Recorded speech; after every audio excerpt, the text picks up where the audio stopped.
Hey everybody, we're at CES 2014, Elric with Tech of Tomorrow. I'm with two gentlemen from Intel and they're going to be telling us some brand new stuff about the NUC. So gentlemen, introduce yourselves to my fans so they know who you guys are. Yeah, so I'm John Dethridge, the Director of Marketing for the Intel NUC team.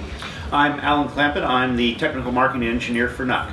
Right on. Yeah. And you guys have some cool stuff to show, right? That's right. We hope so.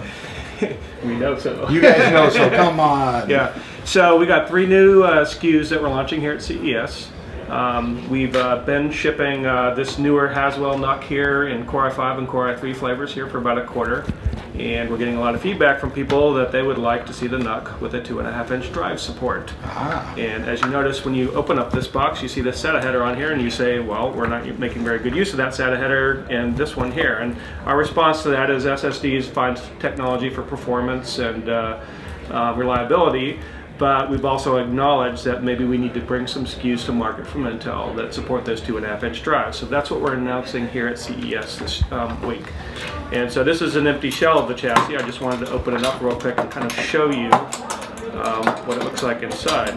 If I don't strip the threads there. Oh, hey, when I'm trying to unbox stuff sometimes, you should see it doesn't want to cooperate. I'll cut it and I'll be like trying to get it out. It's like, what's going on? Yeah, so this is really similar to this. As you can see from the outside, it's pretty much, you know, the same. It's just a little bit taller, and that tallness really gives you that room for a 2.5-inch drive bay. Oh, awesome. Okay, and so you can put an HDD spinning drive there up to 2 terabytes, or you can put an SSD in there as well, and maybe have that SSD in addition to the mSATA SSD. You could RAID the two. You could potentially do MST, you know, RST caching between an HDD and an SSD down on the board. Any plans on using NGFF at all down the line with this? Yeah, so we'll get there in just a minute. So that's just been a big question everybody's been throwing out. So next generation of product will be M.2. Right on. So current generation will continue to use mini PCI, but you'll see M.2 coming from us down the road. And it's like it's up to 1 terabyte right now that you can get in those, right? Through Samsung's new tri-level cache, yes. Yeah, exactly. Technology's growing all the time. Yeah, it sure is. So the 3 SKUs you can get from Intel now, they're all shipping. You got the Core i5 high-end, Core i3, and then we've also got this cool new Celeron SKU coming out here based on Bay Trail architecture. Yeah. And the reason we think this is cool is because it's going to allow us to hit a price point that was previously unattainable with the NUC. We've gotten some feedback from the press and various customers that say we love the NUC, but we'd sure like a more affordable version. Well, with this one, you can populate it with your HDD and get a similar configuration to the SSD one, but hit system price points fully configured without the OS, but everything else less than $200 US. Wow! And then how about for the top of the line model? What will that be coming to market? Depending on how you load it, right?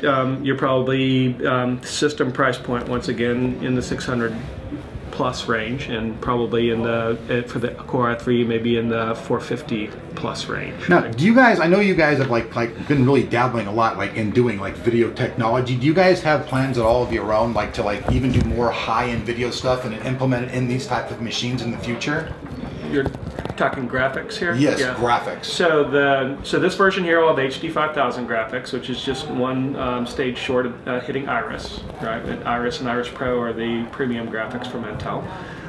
You can get versions of this type of form factor from Gigabyte today that do support Iris Pro, and we've actually been showing that off here at CES as well. So some of your third-party vendors actually have these then? Well, I would call them more of an ecosystem, partner. Okay. And so Gigabyte has their product line called the Bricks, which is very similar to the NUC, same type of technology, same category of product. And isn't pretty much all the stuff that's inside of the Bricks though pretty much just your technology, just inside of their box? Well, I would say the board technology is very similar. I would also say that Gigabyte's done a fine job of innovating around the chassis, and their system expertise has brought a lot of value to the table. That's really how the ecosystem works, right? We make each other better. Maybe we provide some things, feeds innovation. They provide some things, we help each other along, and the end result is a better product for our customers. Right on. Right? And so these are the 3 new products coming from us now. And another question: what's the maximum memory that a person can update these to? 16 gigs. 16 gigabytes. Okay. Yeah, at DDR3 1600. Okay. Yeah. Yep.